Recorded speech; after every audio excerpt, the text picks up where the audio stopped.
मेरे साथ आज हैं एक्स रॉ officer R K. Yadav ji, R&AW यानी कि research and analysis wing. Root level से पूछना चाहूंगी, आखिर ये विंग काम कैसे करता है? पाकिस्तान, चाइना, श्रीलंका और ये बांग्लादेश एक नया सिरदर्द पैदा हो गया है। एक ये इन कंट्रीज पे हम ज़्यादा फोकस करते हैं। पाकिस्तान और चाइना को ईस्ट में हम रोकेंगे कैसे? एयर स्पेस ब्लॉक करके। कारगिल में डिस्क्लोज कर रहा हूँ आपको, जनरल वीपी मलिक था, 500 या 600 जवान मरे थे कारगिल में, ये उसकी जिम्मेदारी है। This was India's first televised war. कैसे? वो ऊपर भेजता रहा, वो ऊपर थे, हम नीचे थे। उसने हमारी हेल्प नहीं ली और आखिरी में जब काफ़ी जवान मर गए तब हमारी हेल्प ली और हमारे जहाज गए वहाँ पे ऊपर, एक एक को आइडेंटिफाई किया और फिर इंडियन फोर्स एयरफोर्स ने जाके अटैक किया और वो 48 घंटे में लड़ाई खत्म हो गई। इसका जनरल वीपी मलिक जिम्मेदार है, जो आर्मी चीफ था। उसको हमारी हेल्प लेनी चाहिए और किसी कंट्री में अगर ऐसा आर्मी चीफ ऐसा काम करता है उसका कोर्ट मार्शल हो जाता है। ये मैं ओपनली यहाँ पे बोल रहा हूँ आपके साथ। तो मतलब इतने बड़े युद्ध से बचा जा सकता था? बिल्कुल, ये जो 600 जवान मरे थे इसका जिम्मेदार ये आदमी। वो विक्रम बत्रा जिसमें आया बेचारा फिर गया दोबारा। सबसे पहले सौरभ का क्या उस लड़के में जोश था। कंपनीज सक्सेस की नलबाज ये दिल मांगे मोर। इसमें आप इंटेलिजेंस की कितनी बड़ी चूक मानते हैं जो पहलगाम में हुआ?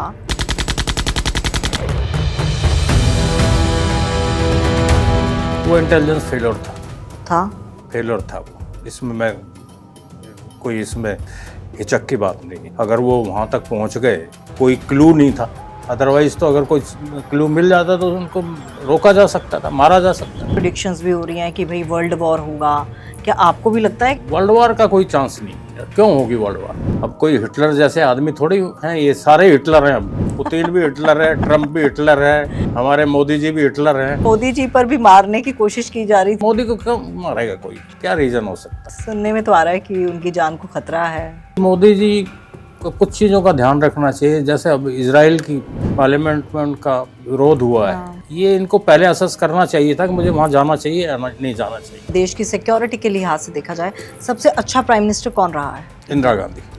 इंदिरा गांधी। कैसे, कौन से ऐसे आप देखिए, बांग्लादेश को लिबरेट कराना कोई आसान था? सिक्किम का मर्जर करना कोई आसान था?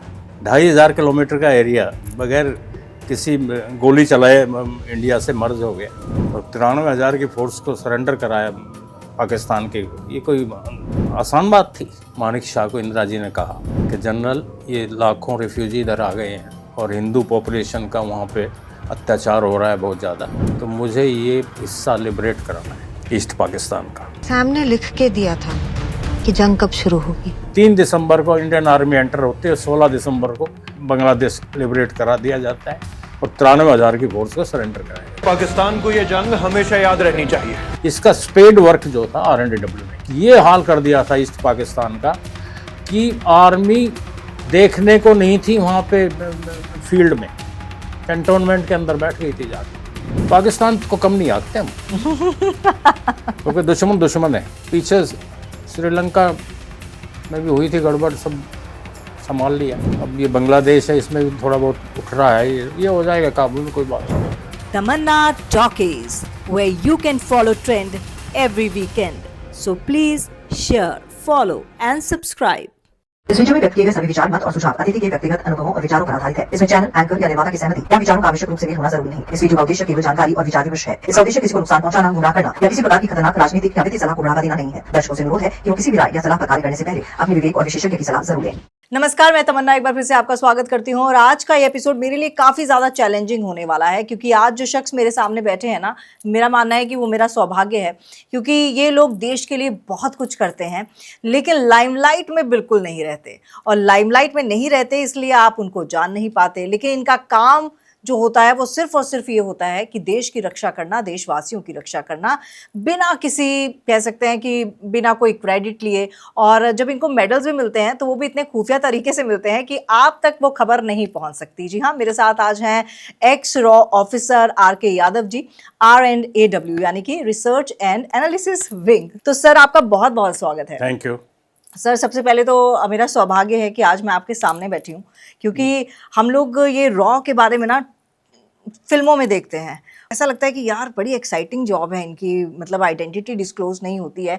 आज मैं आपसे मतलब रूट लेवल से पूछना चाहूँगी कि आखिर ये विंग काम कैसे करता है, क्योंकि आप रिटायर्ड ऑफिसर रह चुके हैं, तो आपसे अच्छे से कोई नहीं बता पाएगा। देखिए, हमारा काम एक्सटर्नल इंटेलिजेंस का है। हाँ।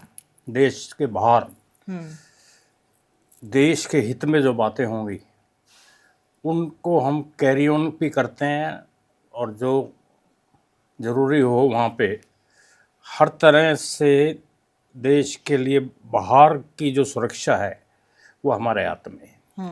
बिल्कुल। और उसको हम, अब खासकर तो हमारा जो एजेंडा है हमारे नेबरिंग कंट्रीज़ का है। हमारी CIA की तरह ऑल ओवर वर्ल्ड का नहीं है।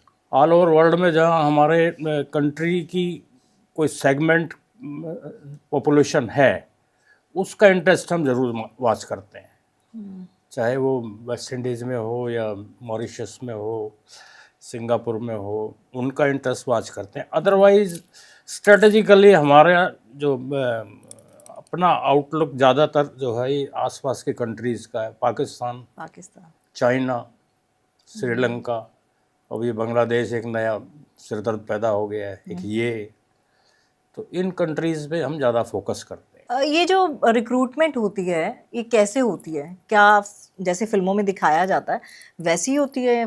फिल्मों में तो काफ़ी फिक्शन है।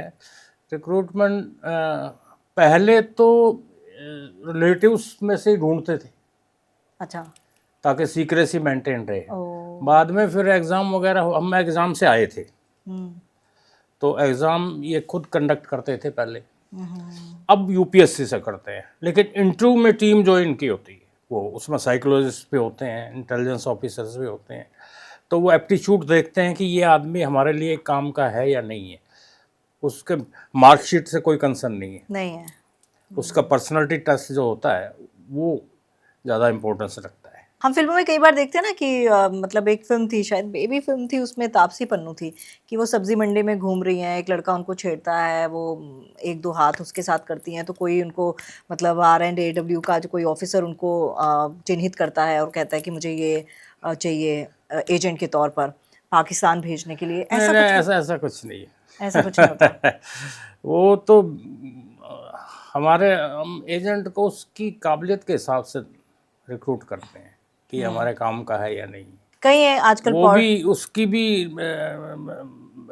मेंटल वेवलेंस देखी जाती है कैसा है, हर तरह से उसको देखते हैं। तभी आम नॉर्मल आदमी नहीं है, नॉर्मल से थोड़ा सा अबव होना चाहिए। कैसे, मतलब कुछ इंटरव्यूज होते हैं या फिर आप लोग जैसे आपने बताया कि रिलेटिव्स में से देखिए, हम यहाँ के एम्प्लॉई हैं, ऑफिसर हैं, हर रैंक पे हमारे यहाँ रिक्रूटमेंट है। हम एजेंट नहीं है। हाँ, ठीक है। एजेंट हम रिक्रूट करते हैं जो बाहर हमारे लिए काम करते हैं, उनको एजेंट कहा जाता है। जैसे हमें कई दफे लोग कह देते हैं रॉक एजेंट नहीं है हम यहाँ के एम्प्लॉई हैं, ऑफिसर हैं, डिफरेंट रैंक पे हैं। आप रिक्रूट करते हैं? हाँ, तो हम एम्प्लॉई हैं, ऑफिसर हैं, और एजेंट जो होता है जो हमारे लिए काम करता है। काम हम भी करते हैं, लेकिन वो जो कोई आगे जिस किस्म का काम किसी से लेना हो तो उसको एजेंट, उसको वो सब काम पैसे से होता है। क्या आइडेंटिटी जो होती है वो छिपी रहती है घर वालों से? शुरू में थी। अब जैसे पहले हमारे फॉरेन मिशन में हमारे लोग जाते हैं तो उनके नाम भी बदलते थे। अच्छा। लेकिन बाद में ये इसको चेंज किया गया, क्योंकि वो, अब जैसे मेरा नाम यहाँ कुछ है वहाँ बाहर कुछ है, और मैं वापस आता था तो मेरा पैसा वगैरह जो फंड वगैरह वहाँ कटता था वो उस नाम से कटता था, और मेरा ओरिजिनल नाम कुछ और था, तो वो बड़ी समस्याएं आती थी। तो वो उसको अब ओरिजिनल नाम से जाते हैं और आइडेंटिटी वही होती है इससे। फील्ड ऑपरेशंस में क्या कुछ चैलेंजेस आते हैं? सबसे बड़ा चैलेंज क्या होता है? सारे चैलेंज हैं वहाँ तो। क्या कुछ होता है? किसी को भी, अब देखिए, अब मेन हमारा ऑपरेशन के जो कंट्रीज हैं, पाकिस्तान है, चाइना है, बांग्लादेश है, श्रीलंका है, तो इनमें हम हर रीजन में हमारे ऑफिस है। पाकिस्तान बॉर्डर पे जम्मू से लेकर ओखा तक, गुजरात तक हमारे ऑफिस हैं। अब थोड़ा ये मुश्किल हो गया है कि जब से फेंसिंग हुई है ये जम्मू से और यहाँ तक, हालांकि हमारे लिए कोई दिक्कत नहीं है उसमें, लेकिन वो मतलब उधर भेजना लाना वो जो है उसमें बीएसएफ की ज़्यादा इन्वॉल्वमेंट हो जाती, पहले नहीं हुआ करती थी। मेन टारगेट तो पाकिस्तानी है। चाइना का जो टेरेन जो है थोड़ा ऐसा है कि उसमें मुश्किल होता है। तो बांग्लादेश अब एक बहुत बड़ा चैलेंज है हमारे लिए, टारगेट भी है, क्योंकि वहाँ जिस तरह से हिंदू पॉपुलेशन को परसिक्यूट कर रही है वहाँ के लोग, तो उस वो 71 वार से पहले भी यही हुआ था। लाखों के रिफ्यूजी जो आए थे उसमें हिंदू थे सब, और इंदिरा जी ने फिर वो स्टेप लिया था कि पाकिस्तान के 2 टुकड़े कर दिए थे, बांग्लादेश को लिबरेट करा दिया था। वो रीज़न भी यही था कि हाँ उस वक्त भी हिंदू पॉपुलेशन को परसिक्यूशन हुआ था बहुत ज़्यादा, और रिफ्यूजी लाखों में आ गए थे। उन रिफ्यूजियों से ही फिर हमने काम लिया, और इसमें हमारा बहुत बड़ा रोल था 71 वार में बांग्लादेश का। देखिए इंडियन आर्मी 3 दिसंबर 71 को वहाँ एंटर होती है, और 16 दिसंबर को 93,000 की फोर्स जो थी पाकिस्तान की उसने सरेंडर कर दिया था। तो ये 14 दिन की लड़ाई नहीं थी, उससे पहले पाकिस्तान आर्मी का ये बुरा हाल कर दिया था हमारे लोगों ने कि वो जान बचा के भाग रहे थे, अपनी कैंटोनमेंट में बंद हो गए थे, और वो ये चाह रहे थे कि किसी तरह इंडियन आर्मी घुसे और हम सरेंडर करें। अदरवाइज सेकेंड वर्ल्ड वार में भी के बाद सबसे बड़ी विक्ट्री अगर हुई थी तो ये बांग्लादेश लिबरेशन की हुई थी। किसी रीजन में इतनी बड़ी फोर्स ने सरेंडर नहीं किया था, और उसका मेन क्रेडिट हम RN काओ को देते हैं, जो हमारे RNDW के चीफ थे। He was a brilliant officer, और उनके एक जूनियर थे शंकर नायर, वो सारा ऑपरेशन उन्होंने किया था। काओ साहब का तो ओवरऑल सारा सुपरविजन होता ही था, लेकिन मेन आर्किटेक्ट एक शंकर नायर थे, वो थे उसके। कुछ बंगाली ऑफिसर भी थे कलकत्ता में हमारे ऑफिस के, उनका भी काफ़ी बड़ा रोल था। फिर उसके बाद सिक्किम का मर्जर, एक गोली नहीं चली, और 2,500 स्क्वायर माइल का एरिया था, इंडिया में मर्ज करा दिया, वो भी चाइना की नाक के नीचे, बगैर एक गोली चलाए। वो बहुत बड़ी विक्ट्री थी। तो इसका सारा क्रेडिट आप किसको दे रहे हैं? बिल्कुल हमारी एजेंसी को, RNDW को है। सर्जिकल स्ट्राइक हुई, बालाकोट एयर स्ट्राइक हुई, ठीक है, इसमें इंटेलिजेंस का कितना ज्यादा क्रिटिकल रोल सब रहता कुछ ही इंटेलिजेंस का था। हाँ, देखिए कहाँ पे एयरफोर्स को अटैक करना है, वहाँ पे कौन सी प्लेस है जहाँ पे टेररिस्ट ज़्यादा हैं, वो इन्फॉर्मेशन हमने दी है, सब हमारे यहाँ से गई है। और ऐसे एलिमेंट हैं जो एंटी इंडियन एलिमेंट हैं, वो सब आइडेंटिफाइड करके वो हमारे डिफेंस मिनिस्ट्री को दी जाती है, और तभी एयर स्ट्राइक हुई हैं, और वो कामयाब हुई हैं। अब वो कह तो रहे हैं पाकिस्तान वाले कि हमारे कुछ पेड़ गिरा गए, ये गिरा, ये चीज़ नहीं, वो अच्छी तरह वहाँ पे काफ़ी टेररिस्ट मरे हैं, ये हमारे बेस पे था, रिपोर्ट हमारे यहाँ से जाती है। ये जो रियल टाइम इंटेलिजेंस होती है, ये जो इंटेलिजेंस का काम होता है बगैर मिलिट्री, नहीं हमारे मिलिट्री से कोई लिंक नहीं, कोई लिंक नहीं। हम अपने इंडिपेंडेंट करते हैं, हमारे अपने सोर्स होते हैं, हमारे सोर्स उधर भी होते हैं, उस बेस पे ही जो है हम गवर्नमेंट को रिपोर्ट भेजते हैं, और उस पे ही फिर आर्मी ने जो एक्शन लेना है, एयरफोर्स ने लेना है या नेवी ने लेना है, वो सब हमारे यहाँ हर तरह की विंग है। मतलब लंबा चौड़ा। हाँ, हर तरह की विंग है। हाँ, वो जो हम टीवी पे देखते हैं, मतलब फिल्मों में देखते हैं कि कोई पक्षी भेजा जाता है, पक्षी के थ्रू ऐसा सब कुछ होता है क्या?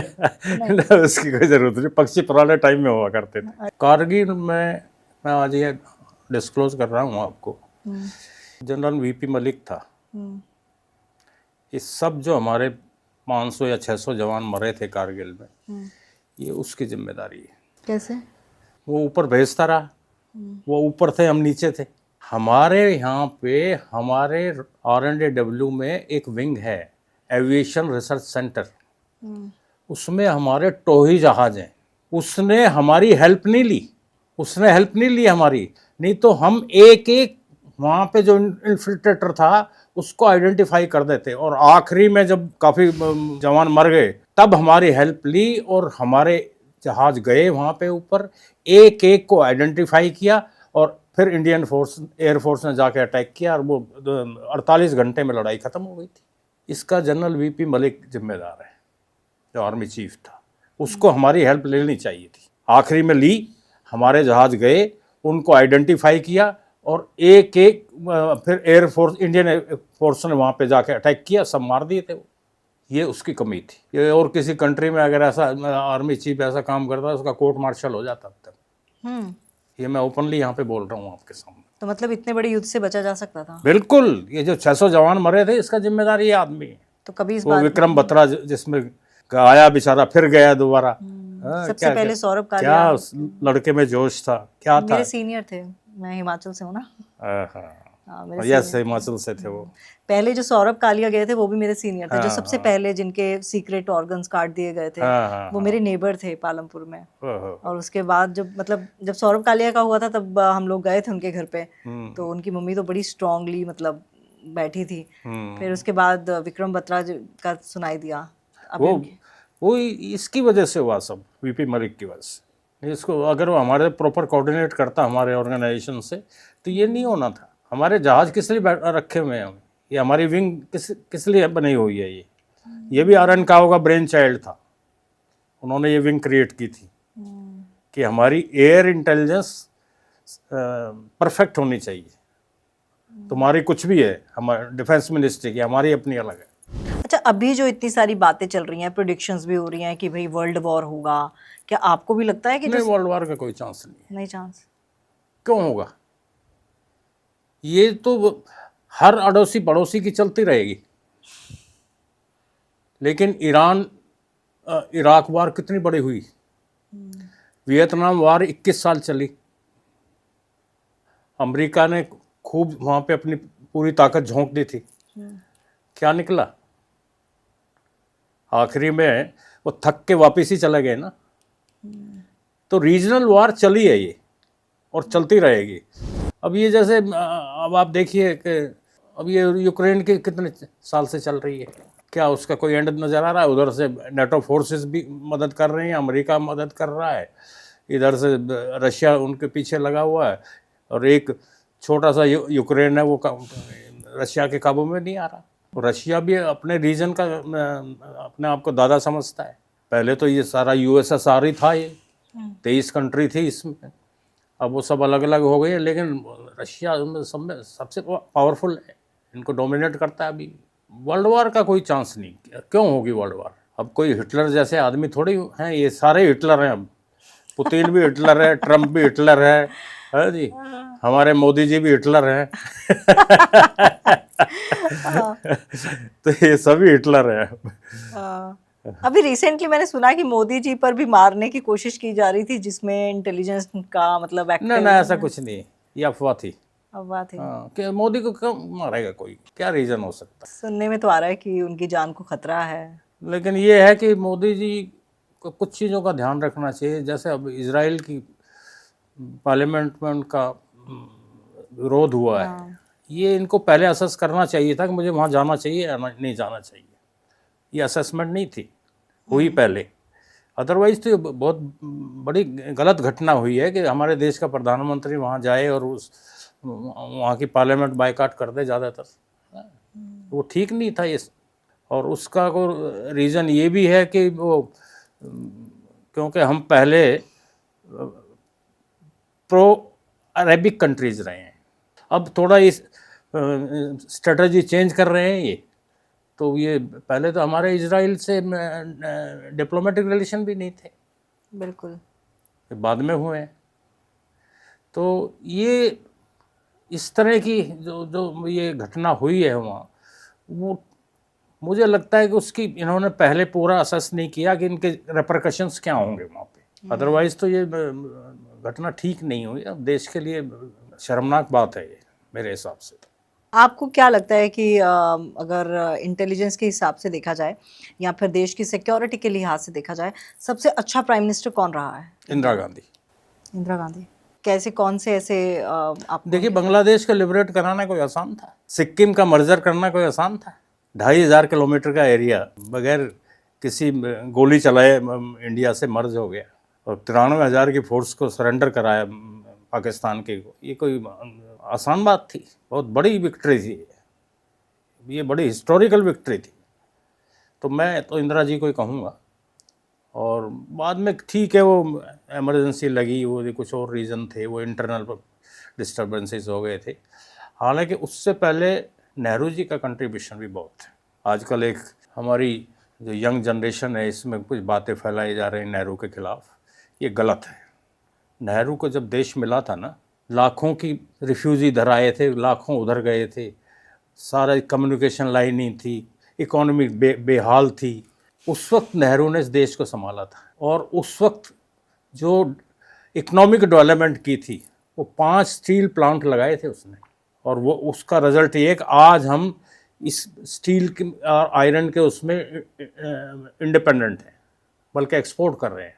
कितने डैम बनाए थे ताकि एग्रीकल्चर को स्मूथ किया जाए।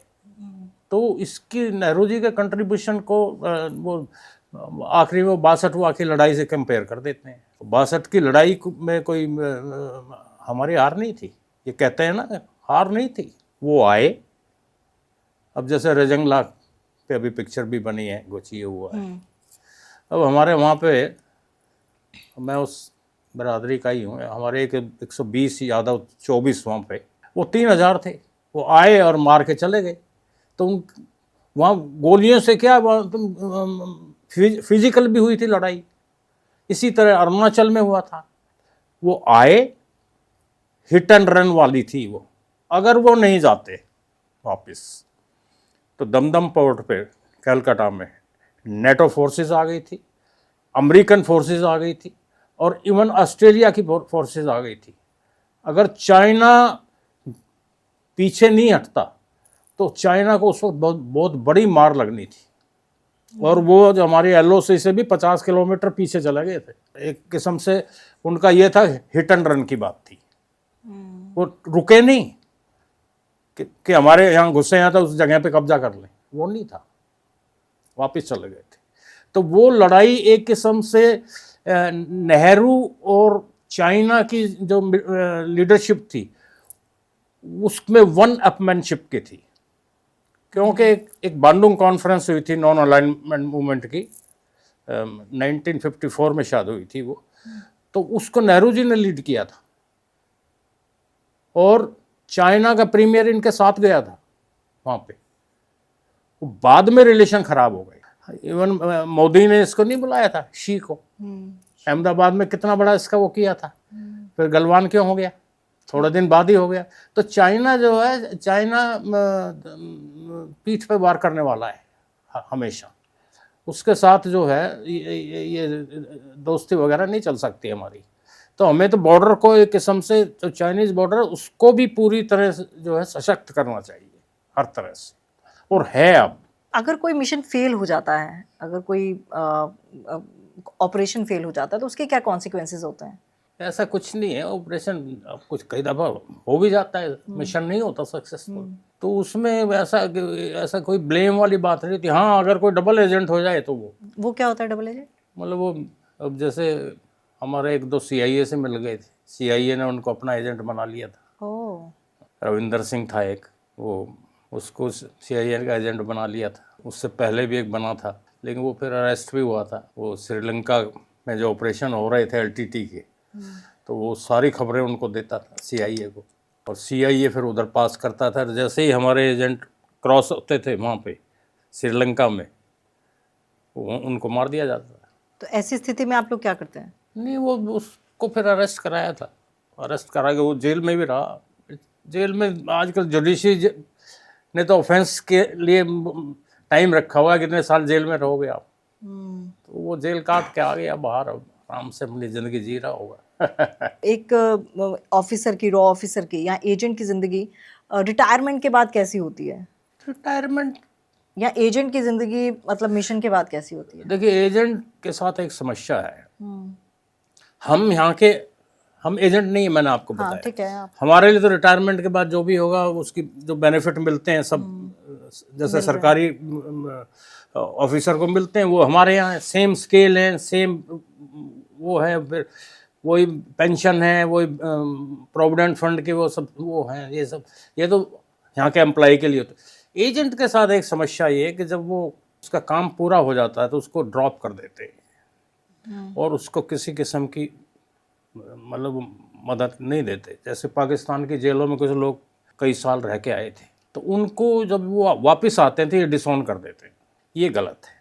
उनको किसी ना किसी तरीके से, हमारा सीक्रेट फंड होता है उससे एडजस्ट करना चाहिए, उनको रिहेबिलिटेट करना चाहिए। मैंने इसके लिए काफ़ी कुछ लोग आए थे मेरे पास, तो मैंने कोशिश की थी, तो लेकिन सरकार कुछ नहीं कर रही इसके लिए। ये बड़े मतलब दुख की बात है। ठीक है, वो किसी वजह से हमारे एजेंट बनते हैं, लेकिन हमारी जिम्मेदारी है कि उनको बाद में उनको और उनके परिवार के देखभाल रखनी चाहिए। तो ये जो रॉ एजेंट होते हैं बाद में डिस्क्लोज कर सकते हैं कि हम लोग रॉ की तरफ से एजेंट थे? कुछ उन्होंने किया था। हाँ, क्योंकि अभी तो मैं पॉडकास्ट देखती हूँ कई एक लोगों दो के। को तो जिन्होंने पंजाब सरकार ने भी रिहेबिलिटेट किया था। हाँ। वो जेल में रह के आए थे, उसको पेट्रोल पंप वगैरह दे दिया था, तो वो, लेकिन ज़्यादातर जो है वो उसके बाद जो है बेचारे अभी क्या करेंगे आके। अगर ये डिस्क्लोज कर देंगे हम पाकिस्तान जेल में रह गए हैं तो उसको नौकरी भी नहीं देते लोग, डरते हैं। तो इनके लिए रिहेबिलिटेशन का कुछ ना कुछ होना चाहिए, जो बिल्कुल नहीं है। तो फिर क्या करते हैं? मनोस्थिति कैसी रहती फिर इनकी? मनोस्थिति क्या, किस सेंस में? मतलब अब पाकिस्तान जेल से आए हैं, एजेंट थे, भारत के लिए काम किया, लेकिन अब यहाँ पर डिसोन कर दिया, तो क्या रहता है फिर इनका?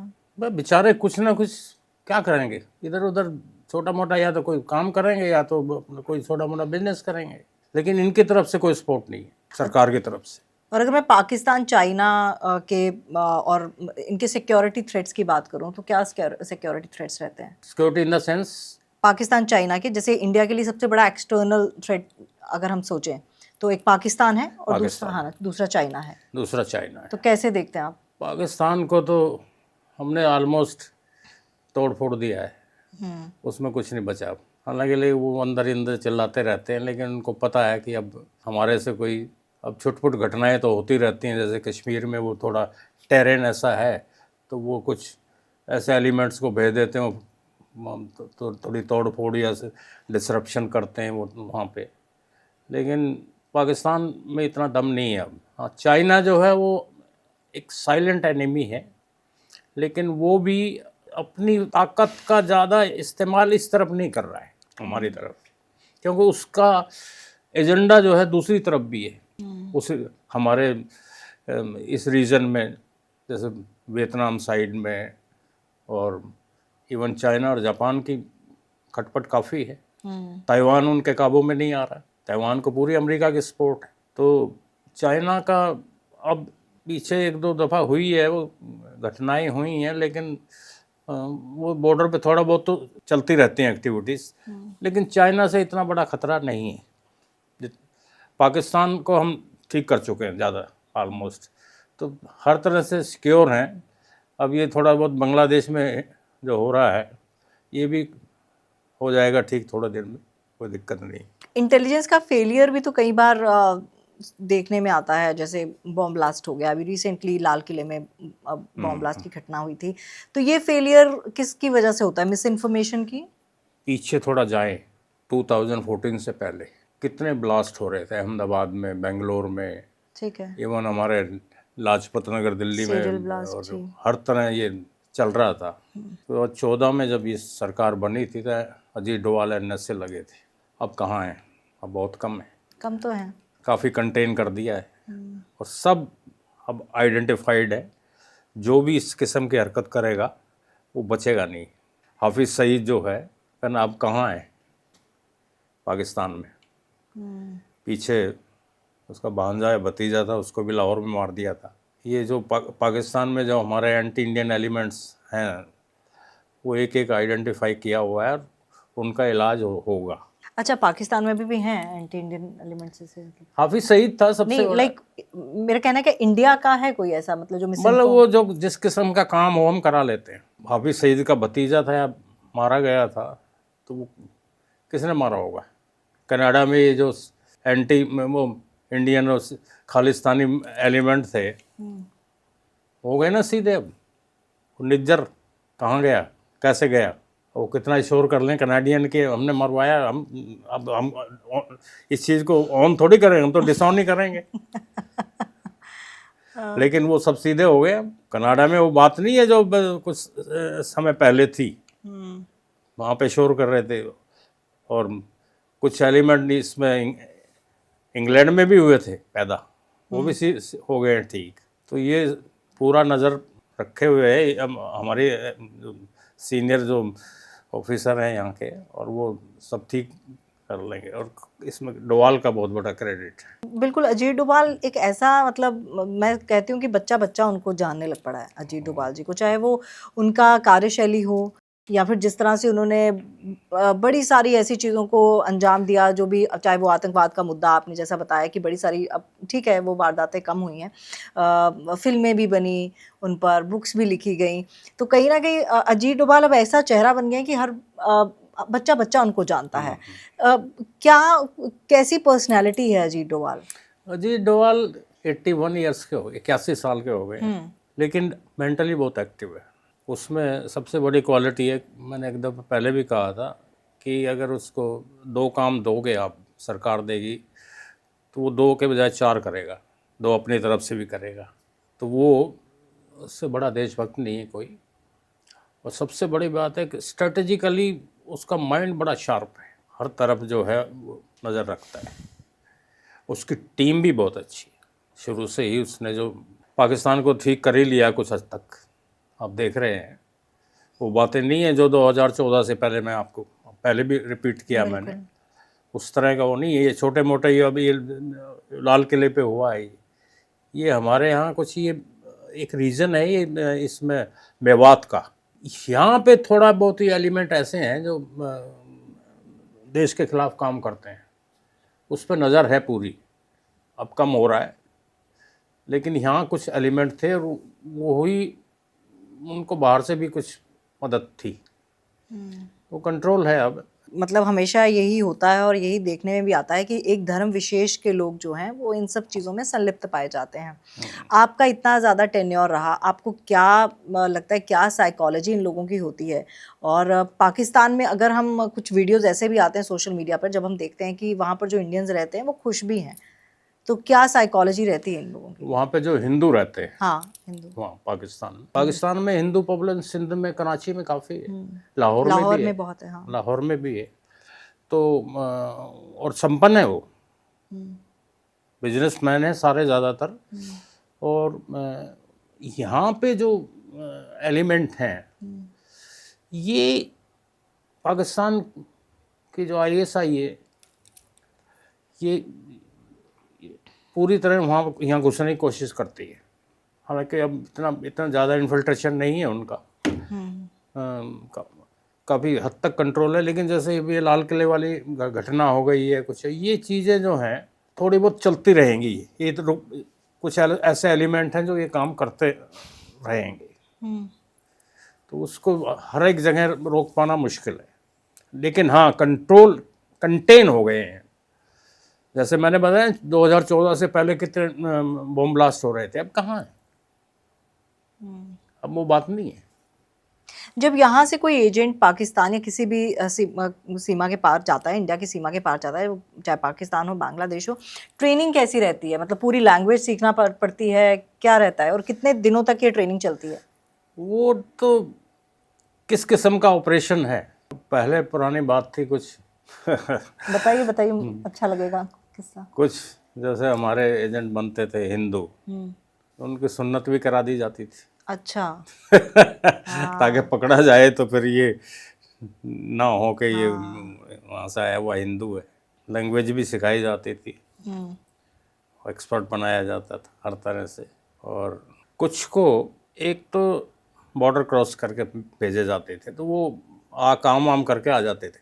एक होता था पहले थर्ड कंट्री इन्फिल्ट्रेशन, जैसे किसी को अफगानी बना दिया। अच्छा, मतलब जो इंडिया से जा रहा है, अफगानी होगा यहाँ का, अफगानी नेशनल बना दिया जाएगा। अच्छा, उसको वहाँ किसी तरह सेटल किया जाएगा, वो हमारे लिए काम करता रहेगा, तो उस पर शक भी नहीं होता है। अभी रिसेंटली जो फिल्म आई है धुरंधर, उसमें भी कुछ ऐसा ही था। वो मैंने देखी नहीं, लेकिन अब मैं तो अब अपना बता रहा हूँ काम का तरीका। अब धुरंधर में क्या है ये मैंने नहीं देखा। हाँ, उसमें भी ऐसा ही जैसा आप बता रहे हैं। मतलब मैंने तो जो फिल्में देखी, आलिया भट्ट जो है वो पाकिस्तानी से शादी करती हैं, हाँ वो थी एक वो। हाँ, तो ऐसा भी कभी हुआ है मतलब सच में, क्योंकि ये तो बताते हैं कि हाँ राज फिल्म में भी ये सच्ची घटना है जहाँ तक मुझे पता है। एक इंसिडेंट थी ऐसी, क्या था, सुनाइए तो राम। वो हमारे से पहले ही शादी हुई थी, वो थी वो लड़की, वो गई थी वो शादी वादी करके वहाँ, तो और उसके बाद शायद उसको मार दिया था, एक्सपोज हो गई थी। तो जब एक्सपोज हो जाते हैं जो इंडिया से जाते हैं, क्या आप लोग भी कुछ ऐसा एक्शन लेते हैं कि इससे पहले कि वो कुछ मुंह से बोले आप लोग? नहीं, हम नहीं ऐसा कुछ करते, लेकिन ज़्यादातर तो ये एक्स्ट्राडिशन हो जाता, बदला कर लेते हैं उस किस्म का। अगर कोई आदमी हमारे यहाँ भी बंद है तो यूजुअली पहले तो एक्सचेंज कर लिया करते थे अच्छा। उससे, कि भाई तुम इसको छोड़ो हम इसको छोड़ देते हैं। तो वो, लेकिन अब क्योंकि पाकिस्तान से रिलेशन ठीक नहीं है, ये चीज़ें नहीं हो पाती। अब उनकी एम्बेसी में भी जैसे आप देखोगे ISI के लोग काम करते ही हैं। अब वो कोई यहाँ पे पकड़ा गया, हम उसको एक्सपेल कर देते हैं, उधर से वो हमारे को कर देते हैं, तो ये रिटेलिएशन चलता रहता है। उससे खतरा नहीं होता? खतरा भी तो होता है ना। अब खतरा तो है, लेकिन हम मिशन में काम करते हैं वहाँ, तो फिर वहाँ करने क्या जाते हैं, इसी काम के लिए जाते हैं। अच्छा, कभी कभी ऐसा हुआ है, क्योंकि आप लोग तो नज़र, अगर कोई जाता है इंडिया से तो आप लोग तो नज़र बनाए रखते होंगे कि कौन क्या कर रहा है उसकी गतिविधियों पे। कभी ऐसा हुआ है कि किसी को हाई रिस्क के चलते वापस बुलाना पड़ा हो, या फिर सोचा हो कि मिशन यहीं पर वापस ले लें? वो वहाँ की गवर्नमेंट कई दफ़ा एक्सपोज कर देती है। कोई इंसिडेंट बताइएगा। एक RK शर्मा था हमारे यहाँ, हमारे मिशन में पाकिस्तान में, वो एक्सपोज हो गया था, वो हमारे एम्प्लॉई था, तो वो उसको यहाँ आया, फिर हमने एक को यहाँ से वहाँ भेज दिया बदले में, तो रिटेलिएशन हो जाती है, रिटेलिएट करते हैं। और एक्सपोज कैसे हुआ था? एक्सपोज तो देखिए, पाकिस्तान में जो हमारे लिए काम करना बड़ा मुश्किल है, एम्बेसी में जो होता है, तो जब वो कोई काम के लिए निकलते हैं बाहर, तो ये समझ लो कि बम्पर टू बम्पर सर्विलेंस होती है, गाड़ी के पीछे गाड़ियाँ लग जाती है। इसी तरह हम भी, हमारे यहाँ भी है, लेकिन अब ये पाकिस्तान एम्बेसी है, वो सरोज नगर मार्केट में सब्जी खरीदने तो जाते ही हैं, नज़दीक तो वही पड़ती है इनको। तो वो सब उन पे भी नज़र रखी जाती है, उन पे भी नज़र होती है। हाँ, कोशिश भी की जाती है कि डबल एजेंट हो जाए। कोई ऐसा किस्सा बताइए इंटरेस्टिंग सा, जिसमें मतलब रिस्क भी हो और मतलब कुछ ऐसा जो सुनने में देखो, यहाँ सारे किस्से हैं। बताइए कोई। अब ये 74 का न्यूक्लियर ब्लास्ट हुआ था जो हमारा पोखरण में, तो इसकी सिक्योरिटी सारी हमारे पास थी। मैं तब जोधपुर में ही था। हमारे उस वक्त एक बॉस होते थे कर्नल दत्ता, ये JP दत्ता नहीं है फिल्म, हाँ, बॉर्डर जिन्होंने बनाई। बॉर्डर जिसने बनाई थी, बॉर्डर बनाई इसके चाचा थे। अच्छा। तो 71 वार में उन्होंने जो काम किया था, तब तो मैं राव में नहीं था, आपने देखा हो राजस्थान बॉर्डर से इतना हमारी आर्मी अंदर घुस गई थी। हाँ। तो 71 वार में वो कर्नल दत्ता वहाँ के इंचार्ज थे राजस्थान के, गुजरात तक, और जितना आर्मी वहाँ से पाकिस्तान में गई थी शकरगढ़ तक अंदर, वो सारा स्पेड वर्क उनका ही था। हमारे खुद के जो लड़के थे वो पाकिस्तान में जाके सारी वायरिंग सब काट आए थे, उनका कम्युनिकेशन लाइन वगैरह। तो वो बॉर्डर फिल्म जो थी वो कर्नल दत्ता का ही ब्रेन चाइल्ड था। अच्छा। तभी JP दत्ता ने बनाई वो। और पोखरण का जो हुआ था 74 में, हम भी वहाँ थे, और उसकी सारी सिक्योरिटी जो जोधपुर से जैसलमेर रोड था वो बिल्कुल बंद कर दिया था। और हालांकि वो आर्मी के अंडर हुआ था ऑपरेशन, लेकिन ओवरऑल सिक्योरिटी हमारे हाथ में थी। और जब हम दोपहर में 12 बजे के आसपास आए वापस, तो कर्नल दत्ता ने हमें कहा 1 बजे पाकिस्तान रेडियो सुनना। तो उसमें फिर शोर मचा वहाँ पे, पाकिस्तान रेडियो ने, हिंदुस्तान ने एटमी धमाका कर दिया है, ये हुआ। तो वो काफ़ी सीक्रेट ऑपरेशन था, वो हमने सारा जो है सुपरवाइज किया था। ठीक है, ये तो आपने नेहरू जी की बात की, चाइना की बात की। अब आते हैं थोड़ा आगे आते हैं। एक और केस मुझे याद आता है कुलभूषण जाधव का। कुलभूषण जाधव अपनी बेवकूफ़ी से गया, वो किसी लेडी ने उसको एंटाइज किया था। अच्छा। और वो उसको वहाँ से ले गई, बुला लिया था उसको। वो काम करता था हमारे लिए। करता था, हाँ हाँ। लेकिन ये था कि वो उस चक्कर में पड़ गया फिर। तो लेडी ने उसको एंटाइस किया और उसको फिर वो अरेस्ट करा दिया। लेकिन कोशिश की गई थी इंडिया की तरफ से। नहीं, वो तो एक्सचेंज कर लेना चाहिए था इनको। उनके अभी ऐसा कोई आदमी यहाँ पे होगा, हमारी जेल में बंद होगा, कर देना चाहिए था। उन्होंने नहीं किया, क्यों नहीं किया, ये मैं इस बारे में कुछ नहीं कह सकता। अच्छा, जब पाकिस्तान में या फिर जो इंडिया में अगर कोई पकड़ा जाता है ऐसा कोई एजेंट पाकिस्तान का या किसी भी देश का, मैं पाकिस्तान पे ज़्यादा फोकस कर रही हूँ, तो किस तरह की प्रताड़ना दी जाती है कि नहीं दी जाती है? करते तो हैं। करते हैं। हाँ, करते हैं। उससे सारी उगलवाने की कोशिश करते हैं। हाँ। जैसे वो ज़्यादा करते हैं। हमारे यहाँ थोड़े लिबरल लोग हैं, हमारी साइकोलॉजी भी लिबरल है, उनकी नहीं है। वो इन्फीरियोरिटी कॉम्प्लेक्स से मरे पड़े हैं सही बात है। पाकिस्तान वाले। हाँ। और जिसमें इन्फीरियोरिटी कॉम्प्लेक्स होते हैं वो ज़्यादा एग्रेसिव होता है। ये ह्यूमन साइकोलॉजी है। कभी ऐसा हुआ है कि पाकिस्तान में कोई पकड़ा गया हो तो उसने उगल दिया हो, भारत की तरफ से एजेंट हो? उगला ही होगा, पकड़े तो जाते ही हैं हमारे भी। लेकिन उस पर ओवरऑल इतना कुछ नहीं होता कि जो वो जब देश की को हमारी साउथ ब्लॉक की सिक्योरिटी वहाँ पे डिस्क्लोज करते हैं। वो लोकली कुछ होगा, वो चीज़ें होती हैं। ये छोटे मोटे एजेंट होते हैं, इनका ये ओवरऑल नॉलेज थोड़ी होता है। वो तो हम ये भेज देंगे भाई वहाँ पे देखिए आया आर्मी में क्या क्या, वहाँ पे कौन सी यूनिट है, क्या नहीं है, वहाँ पे किस तरह की वो फोर्सेस वहाँ पे डिप्लॉयड हैं। वो इस तरह की इन्फॉर्मेशन ज़्यादातर ये एजेंट छोटे मोटे जाते हैं, ले आते हैं। ज़्यादातर स्मगलर होते थे, स्मगलर ही काम करते थे ज़्यादातर। ये एक्सपीरियंस होता ना इधर से उधर जाने का। वहाँ एक तो स्मगलर दिलेर होता है थोड़ा। हाँ। अच्छा, कोई भी एजेंट हो सकता है, मतलब अगर आपके वो क्राइटेरिया में फिट बैठता है तो कोई भी हो सकता है, चाहे वो राशन की दुकान का बंदा हो, चाहे कोई भी हो। कोई भी ऐसा हो सकता है क्या? यूनिवर्सिटी के स्टूडेंट भी होते थे। ओह। उनको भी ट्रेन करके जब वो ग्रेजुएशन हो जाती तो भेज देते थे। अच्छा, इन एजेंट्स में देशभक्ति ज़्यादा होती है कि पैसों के लिए काम करना ज़्यादा मैटर करता है? पैसे का ज़्यादा होता है। पैसे का ज़्यादा होता है। तो आप लोगों को मतलब एक तीक्ष्ण निगाहें जो हैं उन पे रखनी पड़ती हैं कि कहीं धोखा ना दे दे। नहीं, उसका पूरा ध्यान रखा जाता है, ऐसी बात नहीं। कभी किसी पे शक हुआ जिसको वापस बुला लिया हो? कभी किसी ऐसे हुआ कि किसी पे शक हुआ तो उसको वापस बुला लिया हो? कई दफ़ा, एक दफ़ा तो एक दो बॉर्डर पे ये भी हुआ था कि उनको मार दिया था इंडिया की तरफ से? हाँ, हमारे एक दो एजेंट थे जो इधर गंगानगर साइड में थे, तो उनको डबल हो गया था वो। और हमारे ही किसी ऑफिसर को उठाने आया था रात को। अच्छा। वो उसने किसी को बता दिया था वहाँ पे, वो भी हमारा एजेंट था।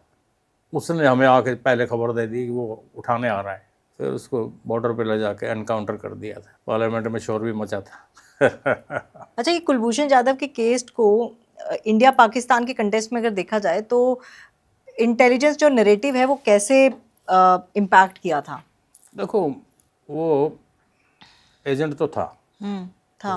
इसमें कोई दो राय नहीं है। अब वो उसने अपनी जो लिमिट थी वो क्रॉस कर दी, तो वो पकड़ा गया। अभी इनको अगर ये चाहते तो उसको रिपेट्रिएट करा सकते थे। ऐसे ही किसी को मैंने अभी पहले आपसे बताया कि उससे एक्सचेंज कर लेते अगर ये चाहें तो। अब ये इनकी इंटरनल पॉलिसी है कि किसको कराना, एक्सचेंज करना, किसको नहीं करना, कितनी इसकी यूटिलिटी थी, क्या थी, ये थी। तो वो कर लेना चाहिए था। अभी भी रिसेंटली जब ऑपरेशन सिंदूर चल रहा था तो एक यहाँ की इन्फ्लुएंसर है, हरियाणा की ही इन्फ्लुएंसर है, कविता नाम है, पता नहीं केस से नाम है उसका, पता नहीं, नाम याद भूल गया मेरे को। तो उसका भी बताया जा रहा था कि वो भी पाकिस्तान, मतलब पाकिस्तान की उसकी कई सारी ऐसी वीडियोस रिवील हुई थी कि ये उस दौरान एक दो बार जो है वो पाकिस्तान में ये ट्रैवल व्लॉगर है। ट्रैवल व्लॉगर है। हाँ, था ये। तो वो भी क्या, मतलब उससे पूछताछ तो भी चली रही है। वो अरेस्ट हाँ, हो गई थी। हाँ, तो वो एजेंट मतलब क्या इंडिया के खिलाफ थी वो एजेंट पाकिस्तान की तरफ से? तो थी तो इंडियन। हाँ, तो क्या हुआ, इंडियन भी हो सकती है। जिसने गद्दारी करनी कर सकता है। तो एजेंट थी ये? हाँ, वो हुई थी, एजेंट थी वो। तो उसका कोई रोल था ये जो पूरा पहलगाम में? ना, इतना बड़ा रोल नहीं था।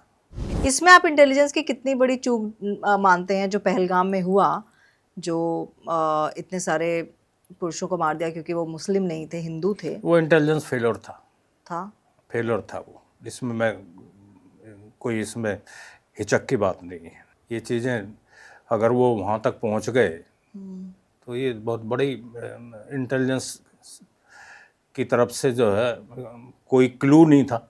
अदरवाइज तो अगर कोई क्लू मिल जाता तो उनको रोका जा सकता था, मारा जा सकता था। इंटेलिजेंस फेलियर था, बहुत बड़ा खामियाजा। बहुत बड़ा था। बिल्कुल ठीक कह रहे हैं आप। और उसके बाद भी जो चीज़ें हुई, ऑपरेशन सिंदूर हुआ, आपको लगता है कि वो काफ़ी था कुछ ऑपरेशन के नहीं ऑपरेशन था? सिंदूर तो एक किस्म से पाकिस्तान के मुंह पे तमाचा था। हाँ, ओपन चैलेंज था हाँ, कि लड़ो। हाँ, तो उसने, पाकिस्तान ने उसको रिटेलिएट नहीं किया, नहीं तो और बढ़ता, लड़ाई और होती। तो वो तो सोचा समझे स्ट्रेटजी थी कि इनको सीधा करना है। और जो वहाँ पे मैं आपको बताया कि वहाँ पे काफ़ी टेररिस्ट मारे गए थे, सब पिन पॉइंटेड थे एरिया जहाँ जहाँ अटैक हुआ है। वो सिविल पॉपुलेशन पे इतना नहीं हुआ, वो जहाँ वो थे वहीं पे हुआ अटैक। और इसमें मैं एयर फोर्स की प्रशंसा करूँगा कि उन्होंने बिल्कुल सही उन ठिकानों का अटैक किया जहाँ ज़रूरी था। लेकिन पाकिस्तान अपनी हरकतों से फिर बाज क्यों नहीं आता? क्योंकि हर तरफ मुंह की खाता है। कब से नहीं आ रहा, वो शुरू से ही 48 से हो रहा है। मैंने बताया ना कि वो इन्फिनिटी कॉम्प्लेक्स से मरे हुए हैं। कब नहीं हुआ वो? तो अगर आपको याद नहीं है होगा, वो उनका प्रेसिडेंट तो ये कहते थे कि मॉर्निंग अमृतसर और शाम को लाल किला। उनके दिमाग में तो ये घुसा हुआ था। और हर लड़ाई में पिटे हैं वो हमारे से। हाँ, भाई कंट्री के 2 हिस्से, बांग्लादेश लिबरेट हो गया, इससे बड़ी इनको मार क्या लगेगी? एक कंट्री इनके हाथ से चला गया, इनका हिस्सा एक निकल गया हाथ से, नई कंट्री बन गई वो। तो ये जो डेमोग्राफिक चेंज हुआ है, ये इंडियन गवर्नमेंट की बहुत, इंदिरा जी की बहुत बड़ी अचीवमेंट थी। और हमारे उस वक्त इसमें RNW का बहुत बड़ा हाथ था। बांग्लादेश लिबरेशन, वो मुक्ति वाहिनी जो बनाई थी फोर्स, वो हमारी, सब हमने ट्रेन किए थे। 9 महीने में पाकिस्तान की आर्मी का ये हाल कर दिया था कि वो कैंटोनमेंट में घुस गई थी और सरेंडर करने के लिए घूम रहे थे किसी तरह। और ये भी वहाँ पे कुछ ऐसे थे कि वो इधर सिंगापुर वगैरह भागने की तैयारी कर रहे थे समुंदर के रास्ते से, ऐसा भी था उनका। ये रॉ का सबसे सक्सेसफुल चीज़ मानी जाती है ना, सबसे सक्सेसफुल ऑपरेशन माना जाता जी हाँ। है ना? कैसे इसका पूरा आउटकम चेंज किया इस, मतलब ये जो तमाम 1971 में हुआ, कैसे पूरा आउटकम चेंज हुआ? देखिए, इंदिरा जी ने उस वक्त आर्मी चीफ थे जनरल मानिक शाह, उनको बुलाया, और RN का जो रॉ के चीफ थे इनको बुलाया। दोनों को बुलाया कि मानिक शाह को इंदिरा जी ने कहा कि जनरल, ये लाखों रिफ्यूजी इधर आ गए हैं और हिंदू पॉपुलेशन का वहाँ पे अत्याचार हो रहा है बहुत ज़्यादा, तो मुझे ये हिस्सा लिबरेट कराना है ईस्ट पाकिस्तान का, तो क्या आप किसके लिए तैयार हैं? तो जनरल मानिक शाह ने कहा था कि मैडम, हमारी फोर्सेस की जो ट्रेनिंग है वो हमारे अपने बॉर्डर डिफेंड करने की है। हमारी फोर्सेस की ये ट्रेनिंग नहीं है कि हम वहाँ जाके काउंटर ऑपरेशन करके उनकी कंट्रीज़ में जाके किसी किस्म की एक्टिविटी करें। तो उन्होंने कहा कि काउंटर ऑफेंसिव की नहीं है। तो इंदिरा जी ने कहा कि आप इसकी तैयारी करो। कहा नहीं, ठीक है, मैं कर लेता हूँ तैयारी। कितना समय लगेगा? तो उन्होंने कहा जी कम से कम 6 महीने। कहने आप तैयारी करिए। जनरल मानिक शाह उठ के चले गए। फिर काओ साहब बैठे थे। इंदिरा जी ने कहा कि काओ साहब आप अपना काम करिए। काओ साहब ने अपना काम शुरू कर दिया। वही जो वहाँ के यंग लड़के इसमें आए हुए थे रिफ्यूजी, उसमें ग्रुप में, उनकी मुक्ति वाहिनी बनाई, उनको इसकी गुरिल्ला वारफेयर की ट्रेनिंग दी, उनको इन्फिल्ट्रेट किया। और जब इंडियन आर्मी उस एक्शन के लिए तैयार हो गई, तब तक ये हाल कर दिया था ईस्ट पाकिस्तान का कि आर्मी देखने को नहीं थी वहाँ पे फील्ड में, कैंटोनमेंट के अंदर बैठ गई थी जाके। और वही एक कारण था कि 3 दिसंबर को इंडियन आर्मी एंटर होती है, 16 दिसंबर को बांग्लादेश को लिबरेट करा दिया जाता है और 93,000 की फोर्स को सरेंडर कराया जाता है। ये इसका स्पेड वर्क जो था RNW ने किया। कई बार ऐसा भी होता है, जैसे खबरों में आता है, तो अभी कुछ साल पहले ये सुना था मैंने कि यूपी के एक शहर में कोई मतलब पाकिस्तान का एजेंट घुस गया था, ठीक है। उसने ट्यूशंस दी, मतलब एज अ ट्यूटर घुसा वो, और उसने अपना सरनेम शायद जो भी बताया था, तो उन्हीं के ब्राह्मण बन गया है वो, हाँ, और ब्राह्मणों के घर में ही उसने किराए पे मकान ले लिया। उसके बाद वो ट्यूशंस पढ़ाने लग पड़ा एज अ ट्यूटर, है ना। उसके बाद उसने जो जिनके घर में वो किराएदार था, उनकी लड़की के साथ उसका प्रेम प्रसंग चल पड़ा, उसके साथ घर वालों ने शादी के लिए मंजूरी भी दे दी, शादी की बात भी हो गई। उसने कुछ और लोग भी वहाँ पर एंटर करवा दिए इंडिया में, और आर्मी में भर्ती के लिए भेज दिया गया।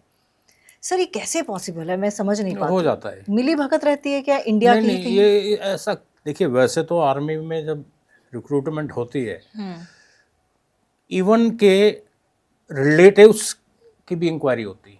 इतना आसान नहीं है अब ये। जैसे कि मान लो कि मेरा रिक्रूटमेंट हुआ, तो मेरे जितने और भी रिलेटिव थे, उनकी भी इंक्वायरियाँ होती हैं कि ये कौन है, क्या नहीं है, सब चीज़ें। तो ये वैसे तो इम्पॉसिबल है कि किसी को ऐसे रिक्रूट करा दें, लेकिन कुछ रास्ते निकाल लिए होंगे, या हमारे यहाँ भी करप्शन है, जिसने रिपोर्ट बनाई होगी उसको से मैनेज कर लिया होगा। इतना आसान नहीं है ये, लेकिन हो गया होगा। अच्छा, ये भी कहते हैं कि भारत को सबसे ज्यादा खतरा भारत से ही है, वहां पर रहने वाले लोगों से ही है, ये भी सच है? नहीं, ऐसा नहीं है। नहीं है? हमारे देश में गद्दारी कम है, ऐसी बात। गद्दार तो होंगे, लेकिन कंपैरेटिवली और पाकिस्तान में कम है। पाकिस्तान में आज भी पंजाबी सिंधी की बहुत ज़बरदस्त लड़ाई है, बलूच की ज़बरदस्त लड़ाई है, पख्तून की ज़बरदस्त, उनमें ऐसे फैक्शन है। अभी पंजाबी डोमिनेशन है वहाँ, आर्मी में भी, सिविल सर्विसेज में भी, पॉलिटिक्स में भी। पाकिस्तान में तो फैक्शनलिज्म बहुत ज़्यादा है। बलूच जो है वो इनके काबू में कहाँ आ रहा है? पूरा पख्तूनिस्तान में जो हो रहा है ये है, तो ये और वो बड़े मार्शल रेस है। तो ये तो पाकिस्तान में भी है, हमारे यहाँ इतना नहीं है। अच्छा, इंटेलिजेंस के लिए सबसे, वैसे मुझे लगता नहीं कोई होगी, लेकिन फिर भी कोई खतरनाक कंट्री है इंटेलिजेंस के लिए? खतरनाक? हाँ, कोई डेंजरस कंट्री है, चैलेंजिंग कंट्री? अब चैलेंजिंग देखिए, चाइना में थोड़ा डिफिकल्ट है। चाइना में सबसे बड़ी बात ये कि अब जैसे मान लो कि हमारे मिशन है शंघाई में या बीजिंग में है, तो वो वहाँ पे डिप्लोमेट की भी रूरल एरिया में एंट्री बैन है। जैसे हमारे यहाँ ये डिप्लोमेट बाहर के फॉरेन के इधर उधर घूमते रहते हैं, वहाँ इतनी लिबर्टी नहीं है, तो वहाँ थोड़ा मुश्किल है। चाइना में घुसना थोड़ा मुश्किल है। मतलब एक बड़ा थ्रेट है इंडिया के लिए। हाँ, पाकिस्तान को थ्रेट नहीं मानते? पाकिस्तान तो मैंने बताया ना कि इसको वो तो बेचारा भिखारी तोड़ फोड़ कंट्री चुके हैं। हाँ, वो तो भिखारी कंट्री हो गई है। अच्छा, सबसे अंडररेटेड थ्रेट आपको कौन सा लगता है, जिसको अंडररेटेड आप समझते हैं लेकिन वो है नहीं, मतलब कम आंकने की कोशिश की जाती है? पाकिस्तान को कम नहीं आंकते हम, क्योंकि दुश्मन दुश्मन है। हाँ, ये भी है। पीछे श्रीलंका में भी हुई थी गड़बड़, सब संभाल लिया, और अब ये बांग्लादेश है, इसमें भी थोड़ा बहुत उठ रहा है, ये हो जाएगा काबू में, कोई बात नहीं। अच्छा, सबसे पावरफुल इंटेलिजेंस एजेंसी कौन सी है, सबसे पावरफुल? CIA। CIA। अब मोसाद भी है, लेकिन मोसाद का भी रीजनल वो आउटलुक है। जैसे हमारा RNDW का भी रीजनल ज़्यादा है। CIA जो क्योंकि अमेरिका दुनिया का दादा है, तो उसको तो हर जगह है, उसको लैटिन अमेरिका में भी देखना पड़ता है। पीछे वो वेनेजुला से नहीं उठा लिया उसके प्रेसिडेंट को, उसको बताइए ना, इससे बड़ी गुंडागर्दी और क्या होगी? किसी कंट्री के इलेक्टेड प्रेसिडेंट को उठवा दिया और अपने यहाँ ला के कैद में डाल दिया, और सारी दुनिया चुपचाप देख रही है। इससे बड़ी गुंडागर्दी क्या होगी? क्या इंडियन इंटेलिजेंस स्ट्रॉन्ग पोजीशन में आप मानते हैं? बिल्कुल है, बिल्कुल है।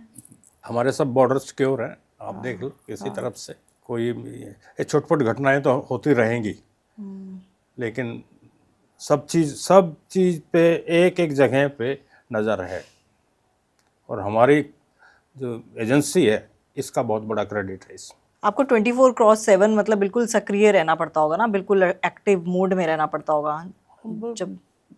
बॉर्डर पूरा सिक्योर है, बॉर्डर पे सब चेक पोस्ट है, जम्मू से लेकर ओखा तक पूरा कंट्रोल्ड है, कोई दिक्कत नहीं। ये मैं एश्योर कर रहा हूँ देशवासियों को कि ये एजेंसी बिल्कुल बहुत परफेक्ट है, बहुत अब थोड़ा बहुत तो डिसऑनेस्टी चलती है, मैं ये नहीं मानता। जिसने बेईमान होना हो जाना है। अब हमारा एक रॉ का चीफ था, उसने जब ये एलटीटी के ऑपरेशन हुए उसने काफ़ी पैसा कमाया, उसका बाद में एक्सपोजर भी हुआ, सीबीआई में भी उसकी कंप्लेंट हुई। और वो लेकिन ये है कि कौवा कौवे को नहीं काटता, सीबीआई ने फिर कोई ज़्यादा एक्शन नहीं लिया उस पर। लेकिन बड़ा रिस्क है ना, लेकिन अगर कोई अंदर का ही शख्स और वो भी इस पोस्ट पे हो और वो बेईमानी कर दे तो बेईमान, देखिए बेईमान होना चाहे तो हमारे यहाँ सारा काम पैसे से होता है।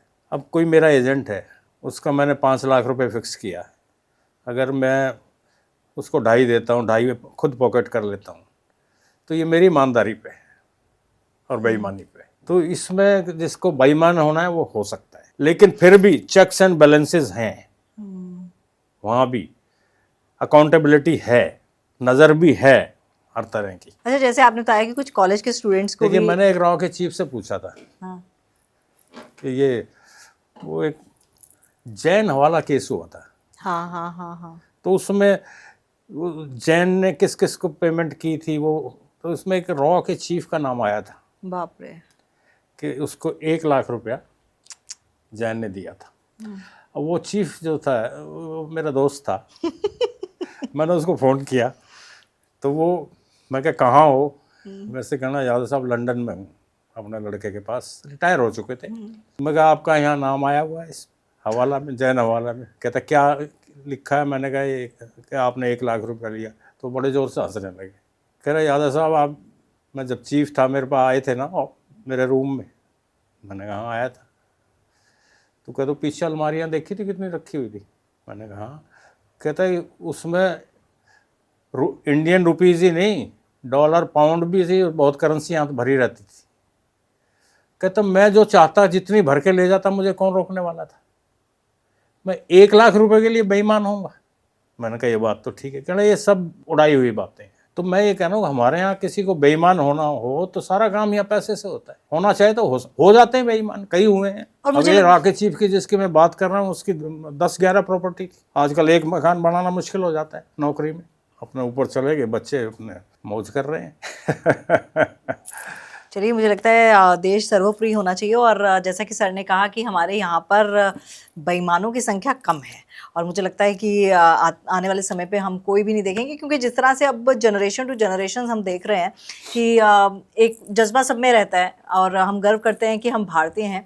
बस थोड़ी सी चीज़ों पर ध्यान रखने की ज़रूरत है और कभी कभी हम लोग इंटेलिजेंस पर भी ठीकरा फोड़ देते हैं किसी चीज़ का, लेकिन अंदर क्या कुछ चल रहा है ना वो यही लोग जानते हैं। और सर आप आए, आपने अपना एक्सपीरियंस शेयर किया और साथ ही साथ कुछ अंदर की चीज़ें बताई, उसके लिए आपका बहुत बहुत धन्यवाद। मैं इसलिए आया कि हमारे देश की यंग जनरेशन है, ये हमारे बारे में बड़ी क्यूरियस है बहुत। तो इनको इस चीज़ का थोड़ा ज्ञान होना चाहिए। और मैं इस मीडिया में क्यों आया? हमारे यहाँ आज भी रिटायर्ड आदमी भी किताब नहीं लिख सकता, ये बैन है। और मैंने 2 किताबें लिखी कि मेरे देश की आने वाली जनरेशन को हमारी क्या क्या अचीवमेंट हैं, क्या हमारे काम है, क्या हमारा वर्किंग पैटर्न है, वो मालूम होना चाहिए। बिल्कुल बिल्कुल, हमें लगता है फिल्मों में देख के मुझे लग रहा था किताब बैन होगी, लेकिन कुछ क्यों बैन होगी जब अच्छा काम कर रहे हैं तो। अब नहीं, हमें सच में फिल्में देख के लगता है कि जो एजेंट्स हैं वो सलमान खान की तरह दिखते हैं, विक्की कौशल की तरह दिखते हैं, और लड़कियां जाती हैं तो लड़कियां आलिया भट्ट और तापसी पन्नू की मैं तरह। कैसा दिखता हूँ? सर आप अभी भी अमिताभ बच्चन लग रहे हैं और पहले भी वैसे ही लगते होंगे। अब मैं 74 का हूँ। हाँ हाँ हाँ, भगवान की दया से इस एजेंसी में काम करने से ये है कि शरीर को और दिमाग को ठीक रखो। बिल्कुल बिल्कुल बिल्कुल। ये है, हमारे यहाँ का ज़्यादातर आदमी ठीक मिलेगा। हाँ, और मैं तो बड़ी दिल करता था मेरा, पहले मैं बचपन में सोचती थी मैं डिटेक्टिव बनूंगी, मैं सीबीआई ऑफिसर बनूंगी। हमारे यहाँ है, अब मेरे को ले आना था। लेडी, हमारे यहाँ एक लेडी है, शी 6 फुटर। ओह वाह। तो मैंने उससे पूछा, मैं कहा तुम मार्केट में जाती हो तो तुम्हें थोड़ा गिल्ट महसूस नहीं होता, तुम इतनी लंबी तगड़ी हो? कहते I feel proud of my self. हाँ ऑब्वियसली, मुझे लगता है हाइट एक एसेट होता है। हाँ, और उसकी पर्सनालिटी देख लो तो मैं उतनी लंबी लेडी मैंने 1-2 ही देखी है ना इंडिया में। नहीं नहीं, वो आता है, वो तो हाइट तो एक एसेट है, तो है ही। मैंने कहा तेरे को कभी अगर मेरी पिक्चर पे फिल्म बन रही है, मैं तुम्हें रोल जरूर दूंगा ताकि एजेंसी का नाम बने। मुझे पॉडकास्टर का रोल दे दीजिएगा। चलिए बहुत बहुत शुक्रिया आपका। Okay, thank follow you. कीजिए, सब्सक्राइब कीजिए, देखते रहिए Tamanna thank you. Tamanna Talkies, where you can follow trend every weekend. So please share, follow and subscribe.